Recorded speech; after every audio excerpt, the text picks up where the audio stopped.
This episode of the Bar Star Podcast is proudly brought to you by Louisville Music Studios, located at 4220 Trio Avenue in Louisville, Kentucky. Zip code is 40219, and the phone number for booking is 502-693-7462. Louisville Music Studios is awesome. That is where my home base is for my new secret project. And they have been amazing. The staff is amazing. David Payne has worked on a really, really cool concept and brought it to life. And he is constantly making changes over there. It's an awesome place. You guys need to go check it out because not only is it an awesome place, but they're giving away something for free. David and I had a conversation and he decided to extend our offer. With a 2-hour minimum, if you call that number for booking to book some rehearsal time, you will get your first hour for free. Free shit. Who doesn't like free shit? We're musicians. Most of us are broke. So check them out. If you have not checked out Louisville Music Studios yet, you need to.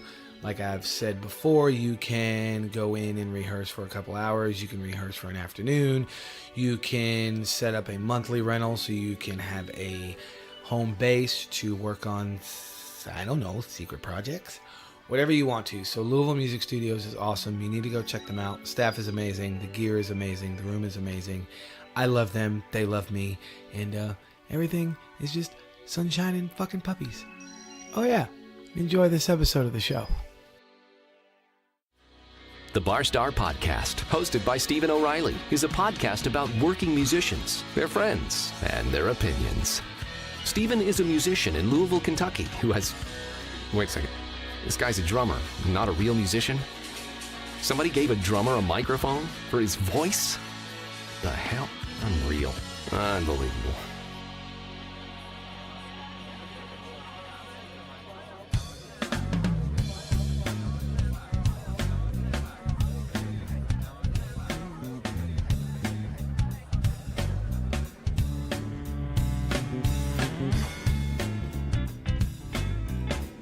Hello, hello, hello. Welcome to another episode of the Bar Star Podcast.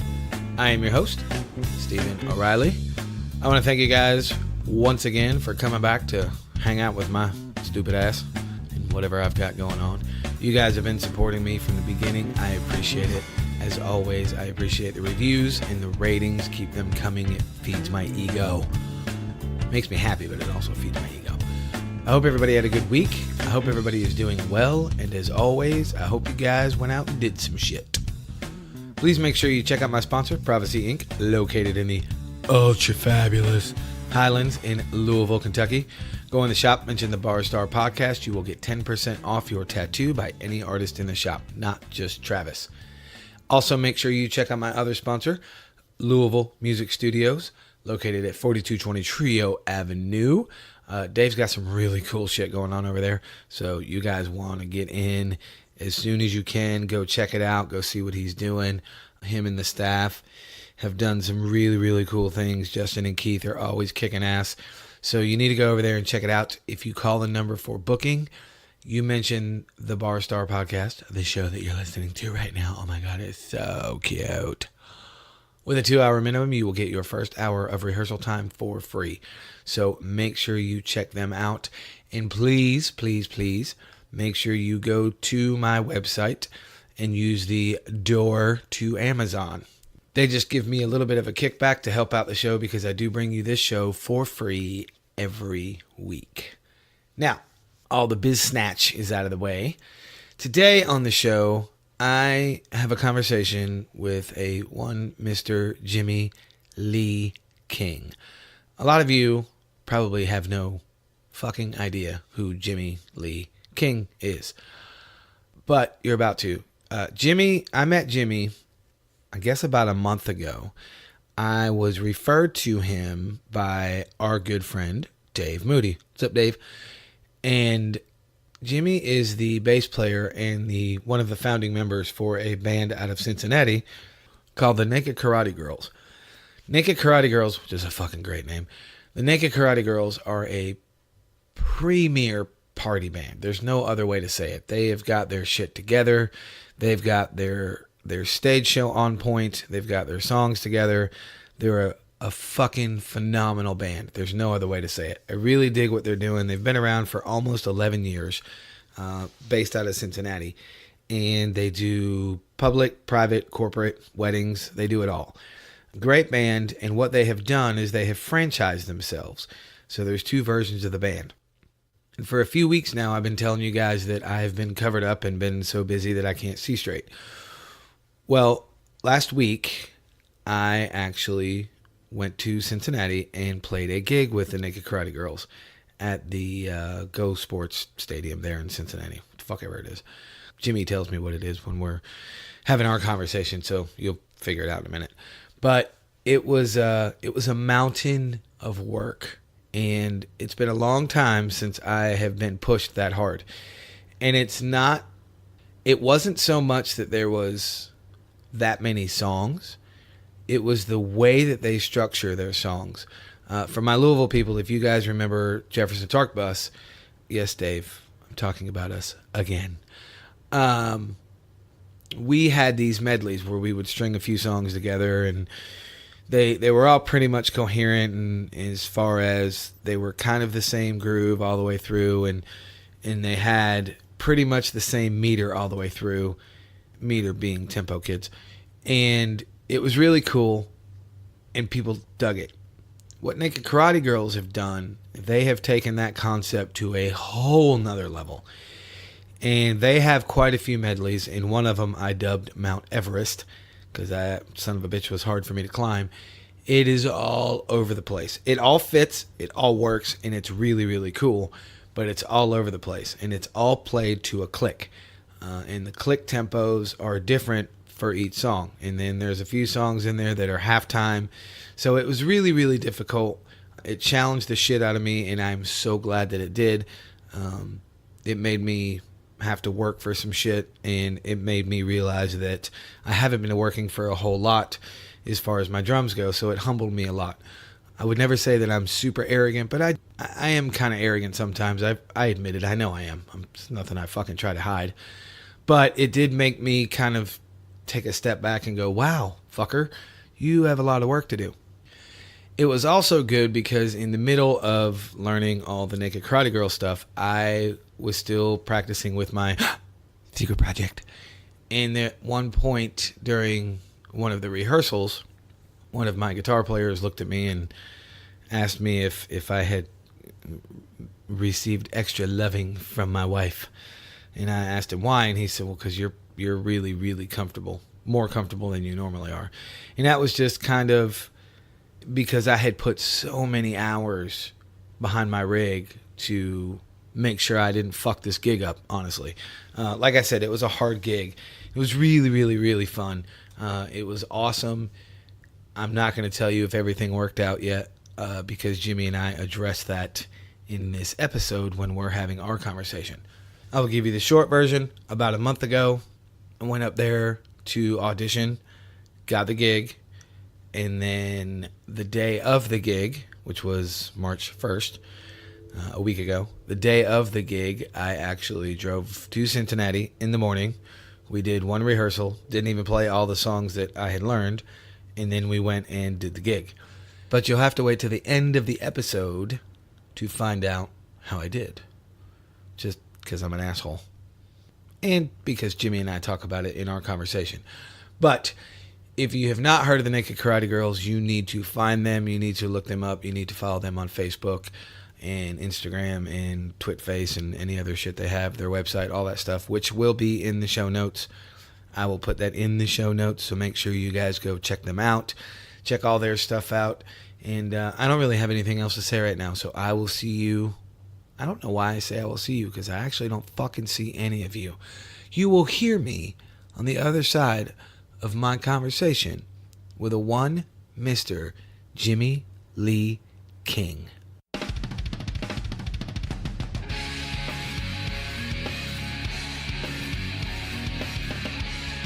We are going. Oh, look at all the pretty numbers. Like, you want to see it? No, don't look. No, I don't want you to look. So we are, where the fuck are we actually? Paul Brown Stadium in Cincinnati, Ohio. Oh yeah, that Go Sports thing. The big team, the big local football team in Cincinnati. Go Sports thing. I hate sports. You don't know this about me, but now you know. You hate all sports, really? I do. There's not a sport you like? Nope. I couldn't take you to like a NASCAR race and you enjoy that at all? Nope. That's that might be a little too much energy towards it because I don't follow like ball sports that much, but I really can appreciate racing. Now I like drag racing. Well, see, but I don't consider drag racing a sport. Well, what is a sport to you? Anything that involves physical activity. Well, overexertion of physical activity. I think that might be one explanation of it or definition. But what about just the idea of pure just competition? Two forces competing against each other. The reason why I like racing is because of that. Because those guys who want to make more money, they have to race and finish better. Oh, for sure. And that's why I like racing. I Compared to just getting paid some huge amount of money, to run around. And trust me, I really appreciate somebody like a LeBron James because I can't do anything those guys can do. Well, no, I couldn't either. I'd be fun to try though, wouldn't it? If I could somehow get LeBron James and me on a field together, a court together, I bet it'd be pretty funny. But no, I can appreciate the fact that anybody is that good at anything. Now, that part of it I do appreciate. I think what bothers me about sports, honestly, is the majority of the fans. There is something inherently fucking weird about a grown man screaming at a television. I'm going to be honest with you. Yeah, I you know what? I'll tell you what. When Dale Earnhardt won the Daytona 500, I was literally standing in front of my TV screaming at it. I was doing that. Dale Earnhardt. You don't like me anymore. All right, this show's over. See ya. Bye. We're out of here. Man, but this backstory behind Dale Earnhardt running his whole life, 20 years he tried to win the Daytona 500, and finally he was going to win this thing. And that's Dale Earnhardt is a big reason why I liked car racing, because if you watch anything, any kind of sport or competition of any sort, it's not so much even more the competition that you really start getting a vibe about people. Right. And Dale Earnhardt, was just this kind of cool dude who he wasn't doing it for sponsorship and wasn't doing it for corporate. He was just doing it because he loved it. Right. And anybody that's that, you can just tell it's just so genuine. And the there's passion something to be was learned. real. Yeah. Yeah. There's something to be learned and felt from that in life, No, I definitely agree with that. And I don't think there's anything wrong with whatever you're into. Like, I don't judge people, or I don't go, oh, you're an idiot because you like so-and-so. It's just not for me. Right. I just can't deal with it. Got it. And I think it's also, again, for me, it kind of goes back to the quote-unquote average sports fan. It's the male bravado and all that bullshit that I just don't care about. Yeah. I don't think I care about anything about it either. Does that make sense? It does. I think that's one of the biggest things that annoys the shit out of me. Yeah. Like, if somebody would just sit down, and if I was open-minded enough, I freely admit it, and sat down with me and explained how everything works, I go, oh, that's fucking cool. Probably still wouldn't dig it, but I would at least understand the design of it and how it all works. That would be a lot different. Yep. And guess what we forgot to do? I don't know. Who the hell are you? I am sitting here with my new buddy, Jimmy King, from the band Naked Karate Girls. Yep, that's me. I go by Jimmy Lee King. Oh, yeah. But you can still call me Jimmy King, and you'll probably get me to answer. What you won't get me to answer to is Jim. I was in a band with a drummer named Jim. And so people got to where they would call me Jimmy and Jim very specifically. Oh, gotcha. Because they were trying to separate it. So when somebody says Jim, you don't even pay attention. I do not pay attention. I just don't hear it. Doesn't register. Doesn't register. There's only one person who gets away with that, and that's I got a friend in California. His name's Kenny, and he sometimes calls me Jim, and I can hear his voice, but that's because he's been calling me that since we were in middle school. Right. But most people, if they were to say Jim, I just wouldn't hear it. It just wouldn't register. Huh. Interesting. Yeah. But Jimmy Lee King, that's the name. Well, you're in my phone as Jimmy King, and I'm not changing it. Well, I'm okay with that. That's too much work. Yeah. It is. I don't even think they offer middle names, do they? No, actually, believe it or not, I can put shit tons of names in mine. Like, when I was teaching, I would have so-and-so's student's name, and then I would have so-and-so's mom. or so-and-so's babysitter. Yeah. I could just keep going like with first, last name and then the description. It's Like I could write a book on my phone. It's ridiculous. For the longest time, I had you in my phone as Steven Drummer. I just this last week changed it. We know why I changed it is so I could do a group text with you and the other guys because I didn't want to put Steven Drummer. I wouldn't have given a shit. But did you change the spelling? I did. I changed the spelling and everything. Thanks. Yeah. I threw you that subtle hint in that last text. I didn't know if he caught it or not. Oh, shit, that's a wrong spelling. Is it? Oh, wait a minute. That's what you mean. I actually had wrong spelling? Yeah, you spelled it with a PH. Well, hell. That spells Stephanie. Oh, that is not my fault. That's how your name was sent to me. So I'm going to blame that on Dave Moody. I'll blame that on anybody right now. Oh, we'll blame anything on Dave Moody, Yeah. Which, speaking of Dave Moody, he is how you and I met. He was the person who referred you to me. That is correct. Mm-hmm. And for my listeners that have been with me hearing me complain, not really complaining, but bitching and not really bitching, we'll call it covered up with work and I haven't said anything. I am actually playing with you guys tonight. That is correct. At the stadium. We are at Paul Brown Stadium, yeah, and we're doing a big corporate show for a corporate client, and it's been a real interesting situation because you came up and played with us once just to kind of see if it's something you want to do, and we all kind of meshed, Right. which I think we all hit it off real quickly. I mean, I really didn't need to spend a whole lot of time on this, matter of fact. Yeah, there wasn't anything weird. No. And then we kind of said, hey, we'll see you in about a month. You're playing. If you've got the balls to step up, and do it. Because Naked Karate Girls is not an easy gig. No, it's not. And I actually, before we talk about me, even though it's my show and I do that all the time, I do want to get some history about Naked Karate Girls. How and when did it all start? Well, we are going into our 11th year. Wow. Which I still am just like, how can that be? That's badass, though. Yeah, it is. It's by hard work. There's not much luck. There was not much luck that happened with Naked Karate Girls. We just worked so hard at it, and I think we were all the guys in the band were so at a place where we just didn't want to be dealing with any messing around anymore. Right. Because we'd either been in part of that or part of wasting our time or other people wasting ours. And I think we're all just at a place where we're just like, either we're going to do it and we're going to do it right in a way that we have a chance to be on another level, or there's no reason to do it. Right. I get that. That makes sense. The hard work is what's kept us around. The attention to all the littlest details. Right. And I'm sure you've started to see that. Oh, yeah, somewhat, for sure. That there's, it's all the little details that add up to make us different than other bands. Mm-hmm. The perception of us. And you still haven't, this is your first night of playing an actual live show. Mm-hmm. And it will, I'm sure, to be somewhat different. It'll be fun to talk to you afterwards, as a matter of fact. Yes. We can do this another time and see, how you felt about it afterwards. But or because I keep nothing from my listeners, I can talk about that at the intro of this. Oh, okay, yeah. Yeah. See? There you go. Yeah. That's the marvel beauty, of technology. Yes, I was going to say the beauty of editing. Yeah. So yeah, it's So how did it start? What was the initial? Let me rephrase the question. What was the initial concept behind it? The initial concept, there were two. One, I was looking to do a band where this is still something that's total money. And if anybody steals this idea, I'm totally coming after you.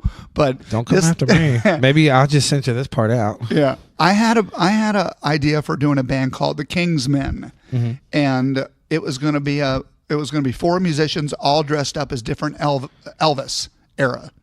Different era Elvises, I guess, however you say that. So there was going to be like the black leather Elvis, the white jumpsuit Elvis, right? The gold suit Elvis, all the different eras of Elvis that we all know, right? But it was going to be a band playing like hip hop and dance music. Oh, that would be cool. It would come out to like copyright CC Jimmy Ryder. King 2019. That's right. The band would come out to like CC Ryder, just the way Elvis did. Oh, nice. But then it would go straight into like some serious dance music, and Glenn, the drummer, had this idea that wasn't the same idea, but it was the same sort of something that had costumes and a shtick to Right, it, and which his idea was to do something more like the Beastie Boys, a Sabotage video.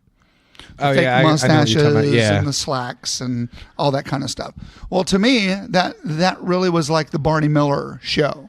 To me, he was looking at that video, and I was looking at what Beastie Boy did was like they were looking at the old Hawaii Five-0 videos and like the old Barney Miller show. right. Taking that '70s stereotypical cop kind of vibe. Yeah. and cheesing it up. Yep. Gotcha. I mean, the pants high up on the waist, short sleeve shirts and the fat ties. Yep. Fat tie is a very, very signature thing that you have to have in Naked Karate Girls to pull off the look. That is true. Yeah. So he was doing that. I was going to do this other thing, but he already had like a guy who was singing and sort of the band together. But I found out that he was the bass player and guitar player weren't going to stay. They were Gotcha. just kind of getting the thing, helping him try to get it going. So he was a couple steps ahead of me. So I called him and just said, "Hey, I'm going to play bass for you." And he's like, "Do you play bass?" I'm like, "No." "Do you have a bass?" "No." But I mean, I've been a drummer. I've been a guitar player. The only thing I haven't done is play bass. Right. And I want the challenge, because the challenge is what at that point, almost 11 years ago, was just, that was part of a big slice of the pie of why I wanted to do it. Right. That challenge, of doing something else I haven't done. Doing something different. Yeah. Pushing yourself. Yeah. And I'm originally a drummer. And to me, after playing bass now in Naked Karate Girls for almost 11 years, bass is a combination of playing drums and guitar. I would agree with that. It's so much more of a rhythm instrument to me. I mean, you've probably seen the way I play. I'm not playing a bunch of dig me licks up there. No. The money is where the kick drum is. And I still don't consider myself to be a bass player, but I can play with a kick drum better than almost anybody I've heard, Right.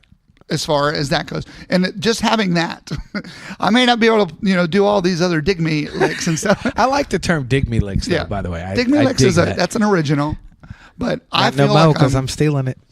that's right. You can steal it. Can I steal I give that? you full permission. I'll give you a quarter. Yeah. you can just have it. That's for all your hard work. That's my extra. That's my bonus. Yeah, that's your bonus. Sweet. You have been bonused. I am.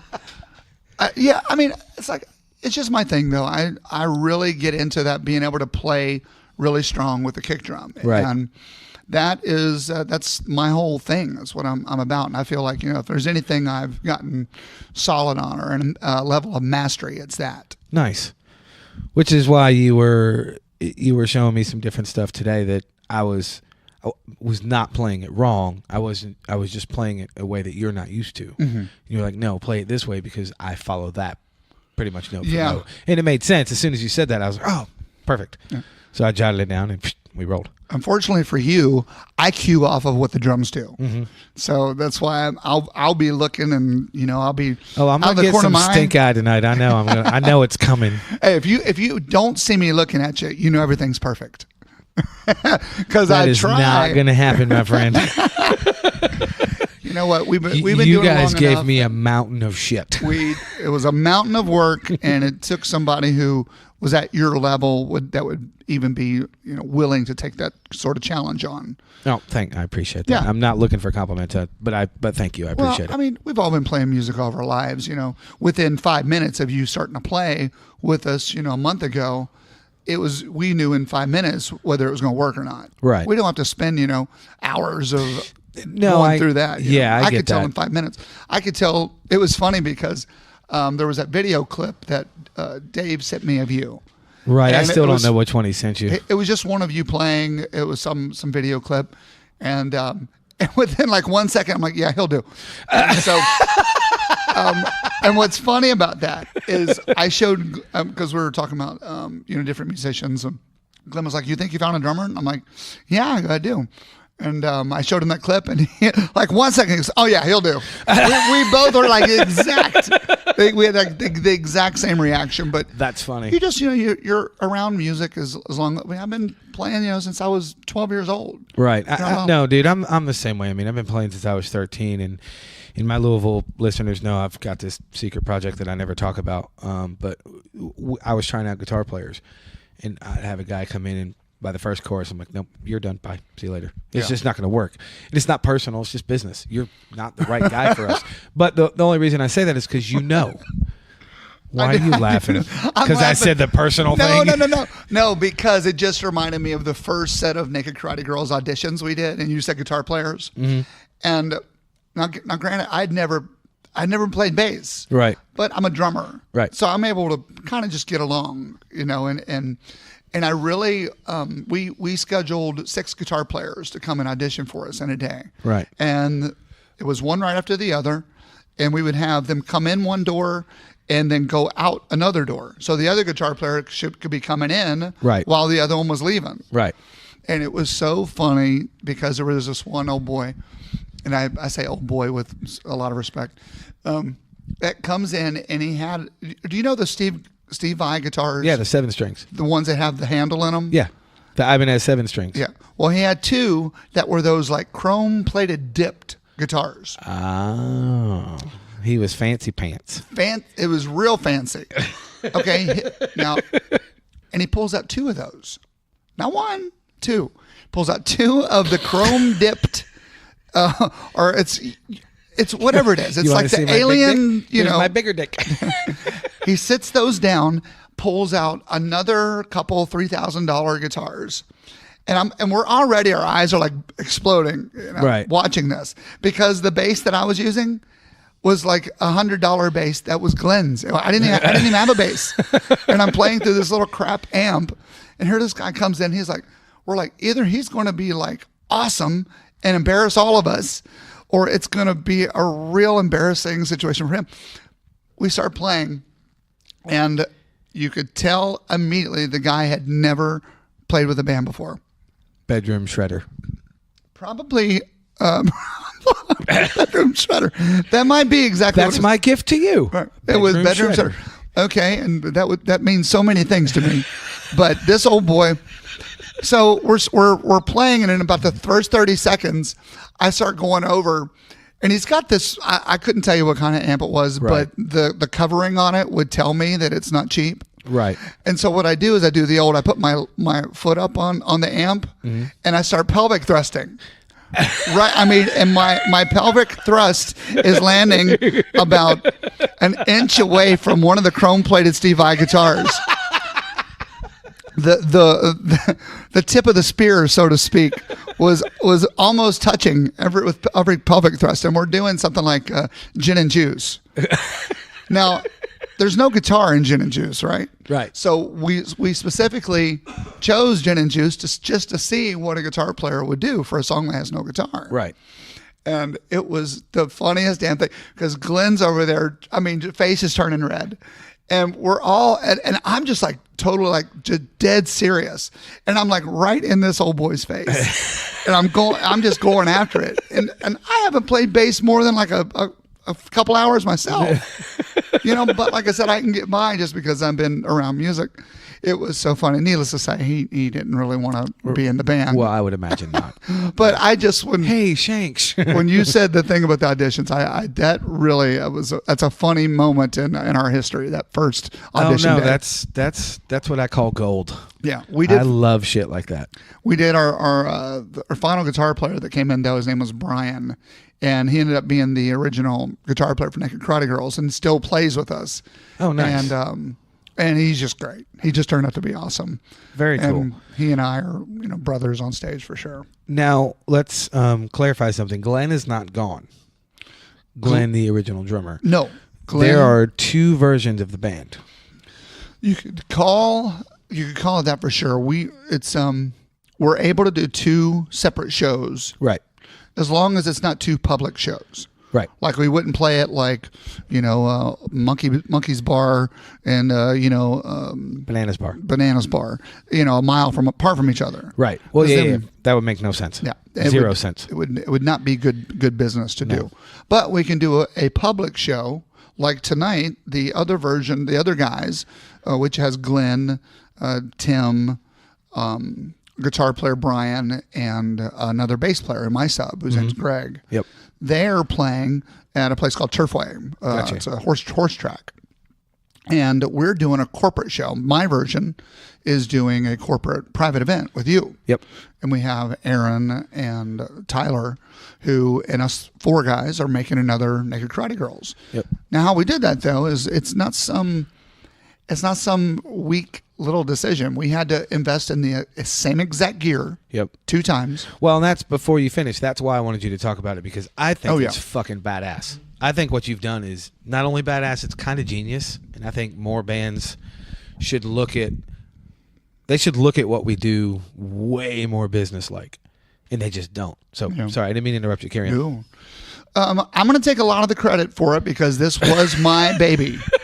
This was me. I took the guys out like politicians. I love you for that. I took Tim and Glenn both out.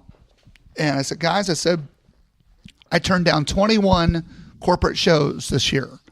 21. I turned them down. That's a lot. And that's 21 shows that other bands got that we didn't get. Now, I'm going to write down a number on a piece of paper, and this is the number that you made. And then I have another number. This is the number you would have made for playing the exact same shows. Right. Well, the other number looks quite a bit better, especially when you write it down on a piece of paper. Literally. So, and they were both like, well, you're kind of getting away from the quality of the... And I'm like, just let me try it. Let me try it. Right. If it fails, it fails. And the people will let us know real quick if it's not working. But we invested in a whole separate set of gear. So when we go, we have 2 trailers. And you can back up to either trailer and pull them out. And they have the same exact gear. Right. Same exact amps, same drums. All the same stuff. So when the show gets set up, it's the exact same show. It's the exact same stage show. Yep.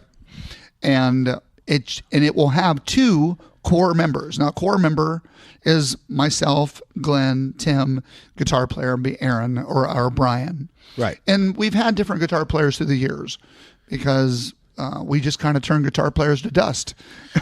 We played 194 shows last year. Right. And we just, it's not that it's just guitar players, but it just so happens, we know how they are. It's okay. Yeah. I like to throw them under the bus too. They throw me under the bus whenever they get a chance. Well, sure. Believe me. So we just, quality of what the show is very important. And if we couldn't pull it off to where it was a real Naked Karate Girls experience, right, we couldn't do it. But we've had a lot of success with it and been able to add on an additional 20 to 25 shows a year that we don't have to say no to. Right. And that's a big deal. It's a real big It deal. is. And it's also a smart business thing because, like I said a few minutes ago, and I've talked about it on past episodes several times, I just don't think doing what we do, call it covers, call it tribute, whatever you want, doing what we do, I don't think enough people look at it as a business. They just want to go out and play and maybe make a little bit of money and get a little drunk or do whatever they want to, and I hate that shit. I want to do it for a business. I've been playing drums for 30 years. Mm-hmm. And I live, eat, sleep, breathe shit drums. But going to jam for the hell of it, I'm not into that anymore. It's got to be a purpose for me. Does that make sense? Oh, absolutely. And I think too many people want to just go, quote, jam. Hey, let's go jam and we'll make some cash or something. No, fuck that. Go make a business out of it. There's money out there to be had. Go get it. It's not hard. I mean, it's hard work, but I'm just saying the concept of it is not hard. You just have to do it. Yeah, I mean, every now and then I do get a chance to just play for fun, mm-hmm. and it's just really neat feeling. Because just recently I did this little recording thing, and I'm like, afterwards I realized that's the first time I've kind of jammed for fun, right, in years, right, a long time. So it was, it is cool, but at the same time, if I'm going to go out and play live, I need to make a certain amount. That's what I'm getting of money, at. and Yeah. because I am my business at the end of the day. Yeah. And as you said, there's people out there who want good bands. I mean, the whole music industry wants great bands. They don't want to have bands that aren't bringing people. Right. They don't want to have bands that aren't really exciting and fun for their bars or whatever it may be. Whatever the client is. Yeah. I mean, if it's a private events want great bands that can make it fun and make a big party environment for people that they won't forget. Absolutely. And the majority of the corporate stuff that I've ever booked, and I'm probably getting ahead of myself, but what I've noticed downstairs, after their corporate stuff is done and after their business stuff is done, they want to, quote, party. They want to forget about the last 4 hours. They just want to have a good time. And if you don't have the right entertainment, you're not going to do it. Well, the other thing goes along with it. They've put a lot of money into for sure. partying. For sure.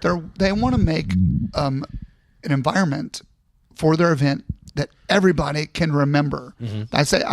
I specifically say remember because they want people talking about that when they come to work the next week. Oh, yeah. Oh, my God. We had that thing we Water did. cooler and, talk. We're doing limbo out there. We've never done that before. Naked Karate Girls, if we have one thing that is really like a top part of our business is that we can play these private events and within a very short period of time, we get people up and part of the event. And it's very interactive. Right. We don't let people get away with just sitting around out there. Right. I mean, I'm not going to be made to look bad by a bunch of people who think they're going to sit up there and talk about tennis or whatever the hell it is that they're talking about that they can talk about on any normal day. Right. It is time for this party to happen, and don't mess with us getting rehired or make us look bad. And don't be afraid to have some fun. That's it. I mean, comes down to it. That's our job, is to try to make sure people have fun. Mm-hmm. My job is to entertain people, and if I'm not doing that, I'm not doing my job. I don't deserve to get paid. Well, I think that's probably a good thing. Good way to say it. I mean, it is a big thing though that all bars want great bands. Yeah. Like I hear bands bars have said, "I wish we had 5 more Naked Karate Girls. We'd be booking them." Right.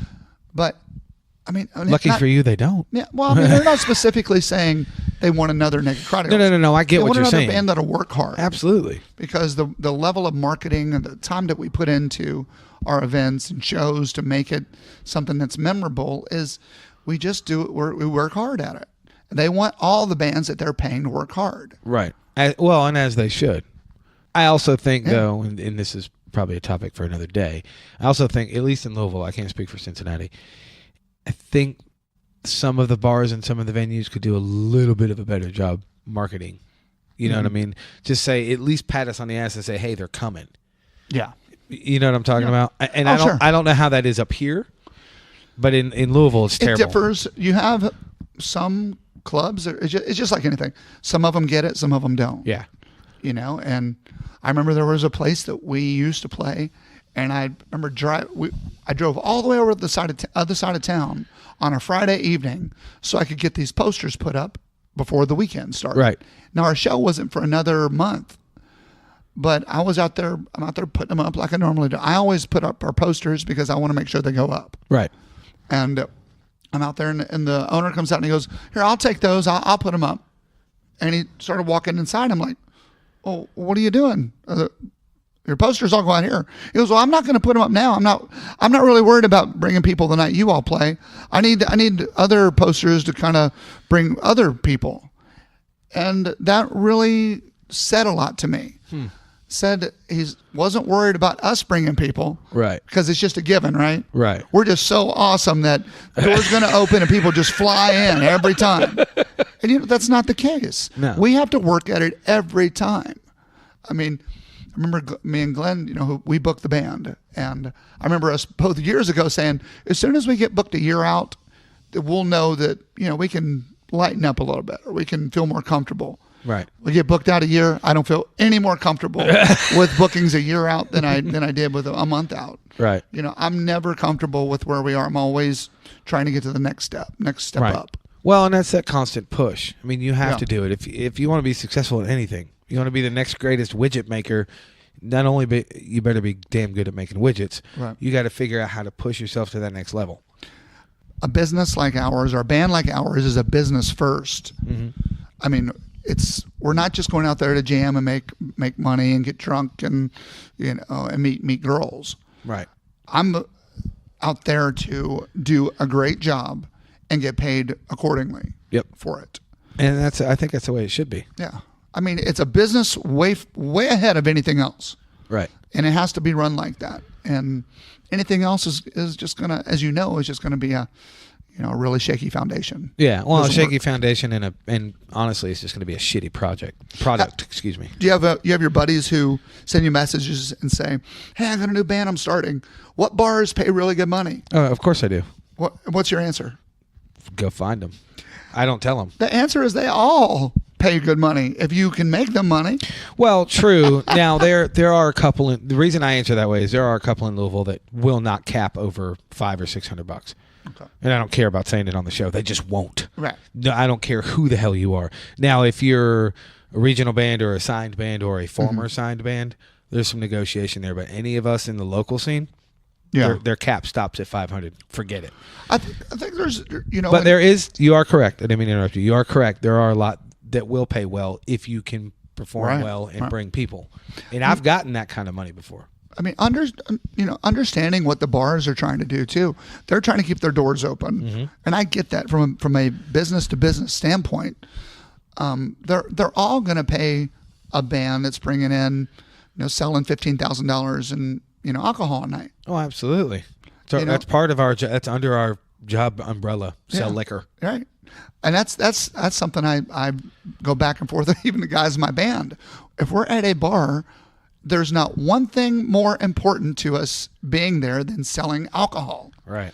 It's like, that's why they have us. If we're not selling alcohol, listen, if it's Led Zeppelin and us and the bar makes money with us and not Led Zeppelin, well, they might love Led Zeppelin and they might play there a couple times, but if they can't keep on playing there, Led Zeppelin can't keep on doing the gig if the bar doesn't make money. Right. Eventually, they're going to need us to come in and make money for them, right. Or whoever it is, or if it's your band. No, I get it. Yeah, I mean, you're 100% right. It's just numbers, It all everything comes down to numbers. Everything. Doesn't matter what it is. Doesn't matter what you're dealing with or what business you're dealing with. It's all about numbers. Right. The bars can't lose money over and over and stay open.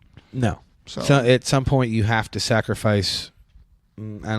Sacrifice is the wrong word. At some point you have to give in to. What are you doing? Oh, look at you. You've totally gotten out of the shot. Well, that's because you're way fucking better looking than I am. Why do you think I have a podcast, dude? I have a face for radio, brother. You're purposely trying to get out of the shot. No, I'll get in. I don't care. No, it sacrifices the wrong word. At some point, you have to make the decision what's more important. Doing the business work or being the next Dream Theater or the next Rush. Mm-hmm. And not that there's anything wrong with that. But if you can figure out a common ground or a middle ground and make both your creative side happy and your business side happy, then it's a fucking win. Yeah. At least to me. That's kind of how I've always looked at it. Because I get people that ask me all the time, they're like, why don't you go back and play originals? And I go, the first 6 months I played covers, I made more money than I did in the 17 years I played originals. Mm-hmm. And I loved originals. Like, I would be in an original band right now, creatively, but LG&E wants their damn money. Yeah. That's my power company in Louisville, by the way. No, I know you know. Yeah. I have listeners in the UK. Holy monkey. I don't know why.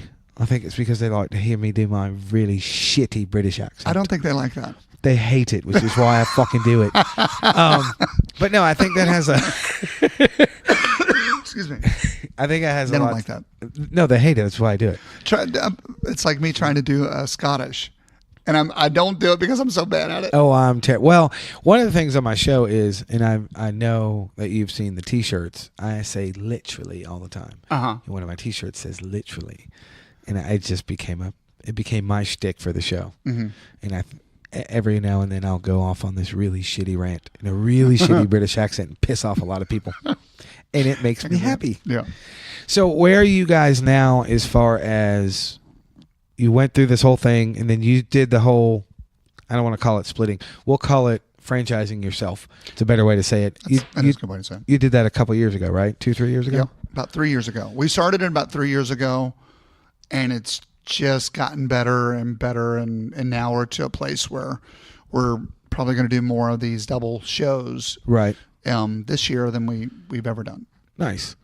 And it's a good way to keep, obviously, the money coming in, but more importantly, you're keeping the brand going because you're not having to turn anything down or at least turn as much down. It's like turning down one of these private events like we're doing tonight, turning down that one is really turning down 3 to 4 events because every time we play one of these events, we get asked back. Gotcha. I shouldn't say every time. That's being a little bit much.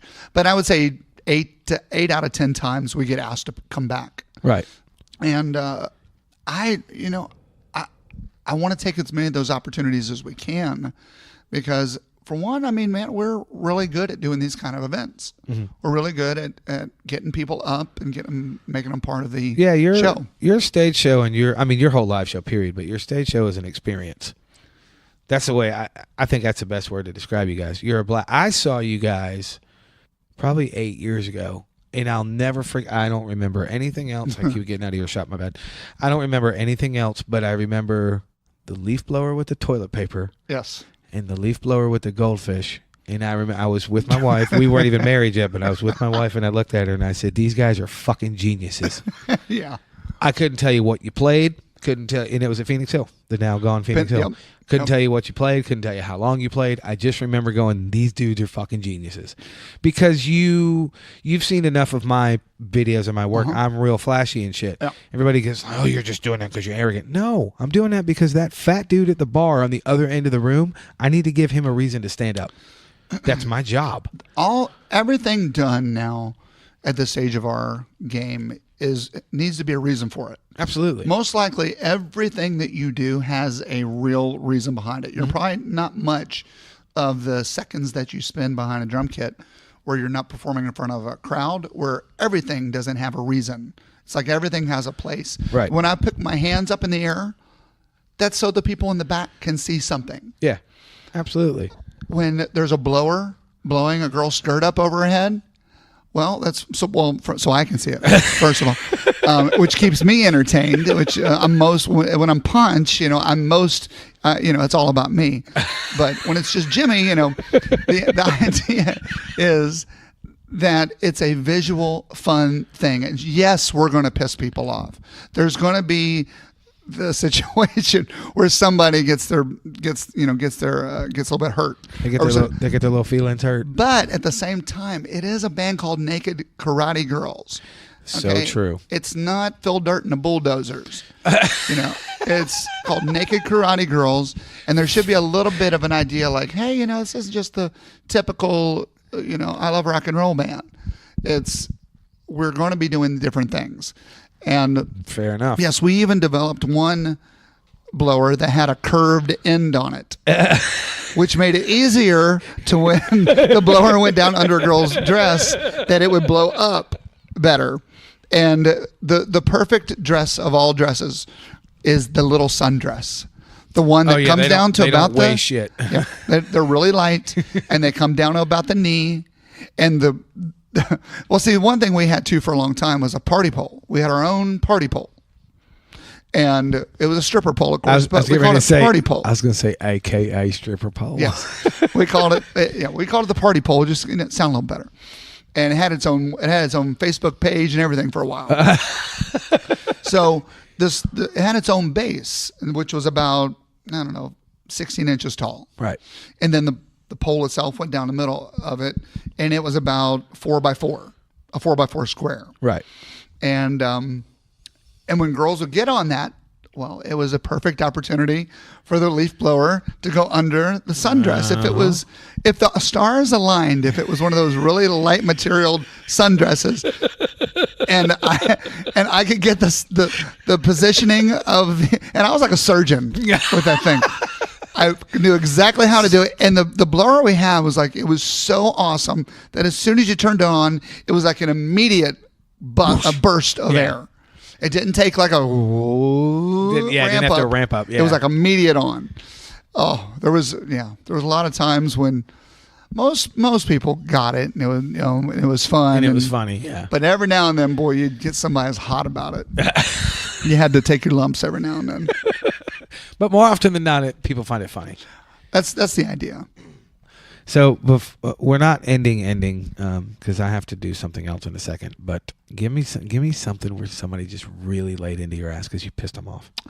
Well, I know you got a good one. I'll go. There's only one that really sticks out immediately, and that's when I had to go to court. No shit. Yeah, I actually got. I had to go to court because I had a girl gets on stage. She's got 2 beers in hands, running across and dancing she was cute, and she had a little skirt on, and not like we never pull people up on stage. Right. But this girl just invited herself up onto where we work, our stage. She's dancing around. I naturally, and it would have been a shame to everybody else if I didn't do this at some point, was I grabbed the blower and blew her skirt up.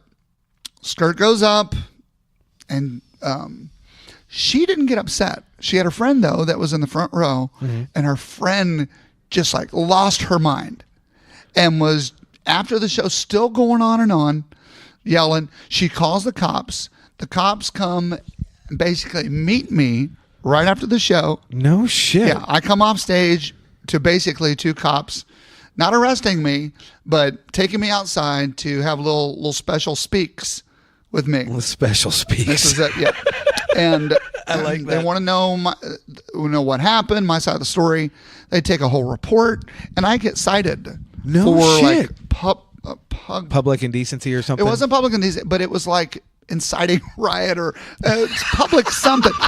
I mean, it was actually pretty provocative compared to what it was. But you could tell the girl on stage was just at that point kind of going along with it because she kind of felt like she had to. Right. Anyway, I'll try to shorten this up. No, you're fine. I'm looking at my battery, dude. That's what I keep looking at because I'm dumb. Yeah. I'll tell you straight up, I'm fucking dumb, and I forget to change batteries, but we're good. Do not shorten anything, sir. I'm hooked. I want to know how this plays out. So like a week later, I have to, and this is in Columbus, and I live in Cincinnati, Northern Kentucky. I have to drive all the way back up there to Columbus to be there for this court date. And I go in, and luckily, one of our guys on stage, Tyler, had taken photos. He was taking photos of this girl up on stage, which showed her with 2 beers, dancing around, right, all prior. And somehow the timing of it and how he got these photos was just amazing. He saw the writing on the wall. Hey, just in case. So I had a folder full of 8x10s. Right. So I come in. I don't have any representation, but she has a lawyer. This girl, I mean, she's like seriously running up the flagpole. So I go in, and the lawyer says, "Hey, I'm her lawyer, whoever it was," and he said, "Come on in this consultation room." And I go in. He says, "All right, so the girl says you did this, and you blew her skirt up in front of the whole crowd of people. She's like totally embarrassed and all this. And while he's doing this, and this is a page right out of my drummer's handbook. If in this, we can go into many more stories about it. But as he's talking, I'm looking right at him in the eye, but I'm opening up this folder, and I'm just slowly placing photos out all around the table. Yes. And he's still talking to me and doesn't really even notice what I'm doing until finally his eyes are like, "What are you doing?" And he looks and sees a whole table full of pictures, 8x10 color, high definition. 10, 12 megapixel photos on the table of her with beers in hand, dancing around the stage. And he just stops talking and starts laughing. He goes, can I take these? And he went and basically talked to the judge, and the judge was like, "We're done here." And he comes down and he goes, "You can go." And so I did. But it was one of those, sir. It was one of those times, though. It's not that I don't think this is a situation where the girl on stage was really that bothered. It was her friend who made this big deal about it. Yeah, her friend getting in her ear, and then by the time she got to court, she had believed all the bullshit her friend was telling her. But at that point, I kind of was at a place where I'm like, man, it's just, how many more trips up to Columbus do I really want to do? And so we sort of kind of phase that out. Right. If it is upsetting anybody, that's not what we're there for. We're there to have a good time. And, Right.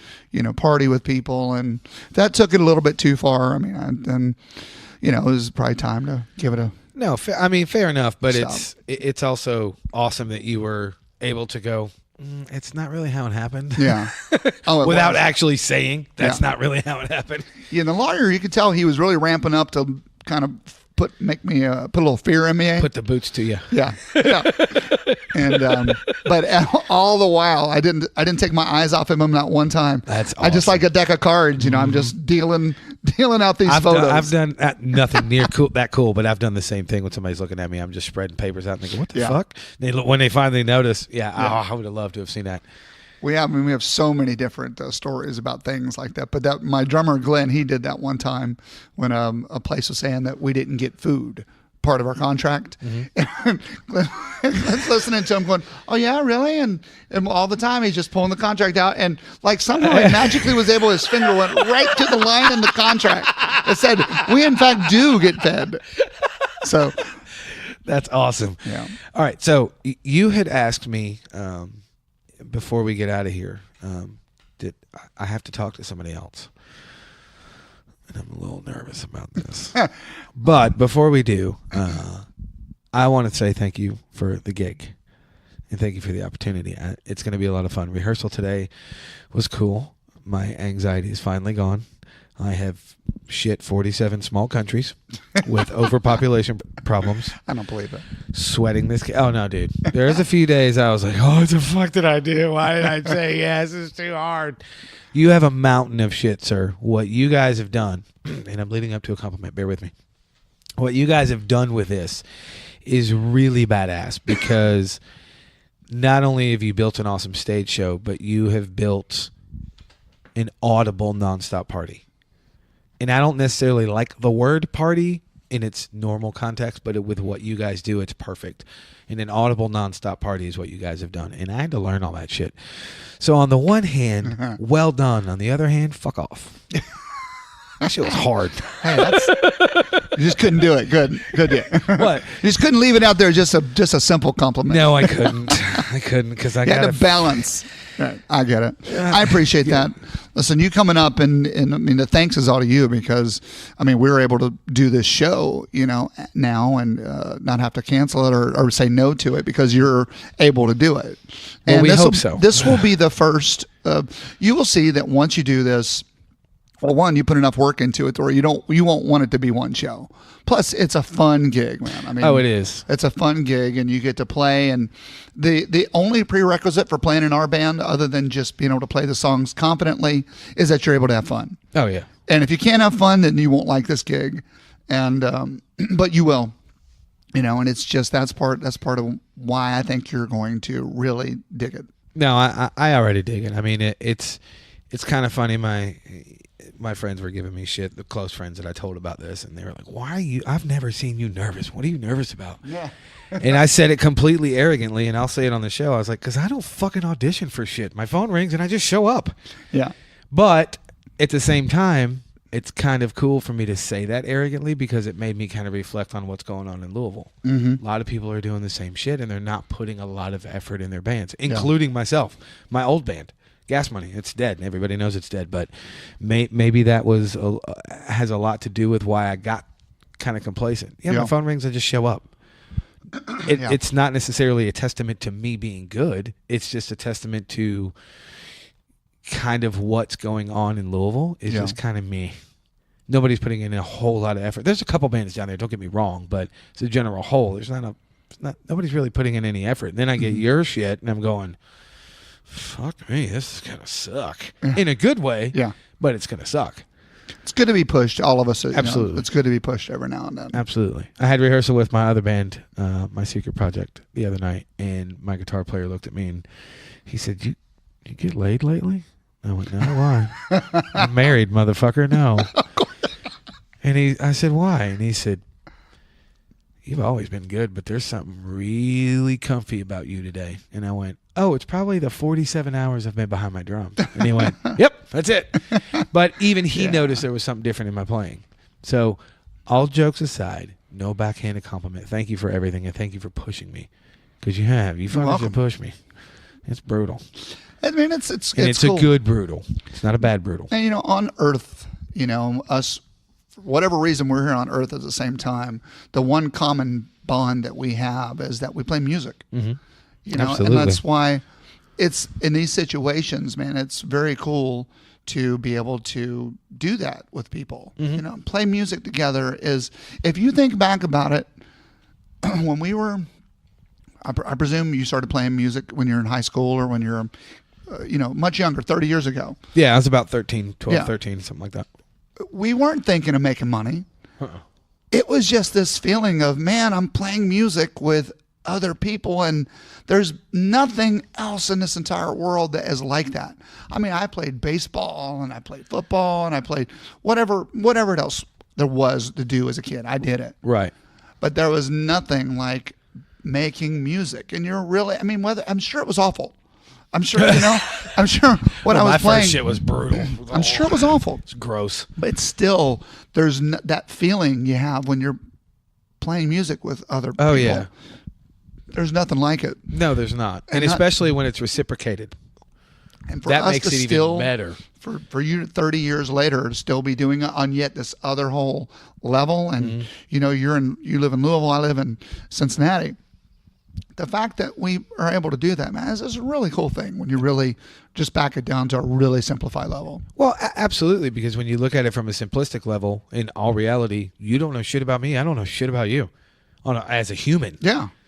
Forget the musician part. Just as a human, I don't know anything about you, and vice versa. But we have this bond, and we can sit here and talk for an hour. We had dinner earlier. We had lunch earlier. We've literally been together all day. Yeah. So I got here at like 10 this morning or whatever. Right. And it's fine. There's nothing weird. There's no. It's just cool. There's none of that. Yeah. And it's all because of music. It's a very, very cool thing when you break it down like that. It is. So, Jimmy, you're leaving, and I'm stuck here. You're going to stick me with somebody. I'm a little nervous. So, this gentleman is. Shall we call him Jimmy's alter ego? I wouldn't go that far. Not that far. I mean, you're referring to Punch, who is the bass player for Naked Karate Girls. I am. Jimmy is. I have yet to meet Punch, by the way. Yeah. Jimmy's the guy, right? But Punch is the actual bass player character who plays with Naked Karate Girls. Jimmy, as my drummer made me very, very aware of this recently. Nobody wants to see Jimmy shit on stage. They just want to see Punch. And he's very right. I mean, nobody would want to see, my boring ass on stage. Punch is a whole different thing. So there's no reason to be nervous about it, though. But it's. So how did you come up with this? Okay, so there's many different ways Punch was created. For one, we're in these costumes, and my character really was born out of some of those old 70s shows, Barney Miller, Sanford and Son, Hawaii Five-0, because I watched all that stuff. Starsky and Hutch. Starsky and Hutch for sure, definitely. So sort of this culmination of all those things, and it just sort of organically just happened, though. There was no real I'm going to do this or do that. Right. And then also, there's a responsibility that I have in the band to talk to the crowd as well. Right. And not too many bass players do that, but it's become part of our band. Right. So with that, I mean, I don't like saying just a typical things lead singers say. And I've been a lead singer my whole life. Right. And I was a drummer first, then a lead singer. And then I was a lead singer 4 years. So now that I decided to become a bass player, I didn't want to be the lead singer of this band because I've already done that. Right. I want to be the bass player. But I'm able to use those things where I talk to crowds. Those tools in your toolbox. I have a big tool belt full of stuff.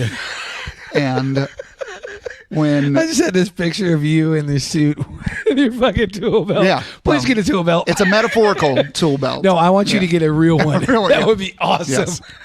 It would have all my stuff in it that I say in a given night. And I just, Punch, for one, Punch is very arrogant. I mean, on stage, Ponch is, he's just very much about him. He's very arrogant. It's going to be a lot of unhappy women on a given night because I can't be with all of them. See, I've already gone into first person now. For me to really, really pull it off, I have to be in first person Ponch. So there's going to be a lot of unhappy ladies out there because I can't be with all of them. I can be with a lot of them in any given night. Right. Because, but there's going to be a lot of unhappy girls. So in any given Quite night, unfortunate. It's very unfortunate for a lot of ladies out there. But I'm still out there to make the ladies happy. And if even they just get to look at me, I feel like I'm doing a great service. Well, I'm looking at you, and you're kind of cute. Kind of. I'm not sure most women would think of me as cute, though. I mean, I'm extremely fuckable. That's what the ladies would really say if I had to ask them. So that's what the women are really all about. About you being fuckable? About you being not cute? Absolutely. I mean, my signature move is to pelvic thrust. But everybody in the band has their own sort of move. And the other guys have their own sort of pelvic thrust too, because we do that specifically in a couple of songs. But the other guys pelvic thrust like they're little boys. I pelvic thrust like I'm a porn star. And if you're going to do something, you do it right. You don't fiddle fuck around with your pelvic thrusting. If you're going to do something, you do it right. There's got to be some heat on that shit. Yeah, put some ass into it. Right. There's got to be some heat coming out of that. I like the heat though. Yeah. Okay? Some heated ass. Now it won't happen at the corporate private event, but most bar shows I wear a kilt, and of course I'm Scottish, so there's going to be nothing under it, and it drives girls crazy. Girls want to see and want to experience what's under the kilt. I can't make all the girls happy as much as I'd love to. That's a crying. I love all women. That's a crying shame. I love all women. The other guys, I don't know what they're all about. But I'm there to make the women happy. I play bass for one, which is just, it's a 4-string panty shaker. The guitar player over there, he's got the 6-string boxer dropper. I mean, girls hate guitar solos. We all know that. Guys, you got 4 guys in the back drinking PBR who are going to love those guitar solos. Hey, dog. But the women, they like the panty shaker. The 4-string panty shaker. Yes. Panty dropper, excuse me. Well, either one. Depending on what time of night it is. That's true. They're going to shake first, and then they're probably going to start dropping. It's like a little thing I always say. Girls, they look a little bit tired. I can always say, hey, girls, you look like you could use a little downtime. Panties downtime.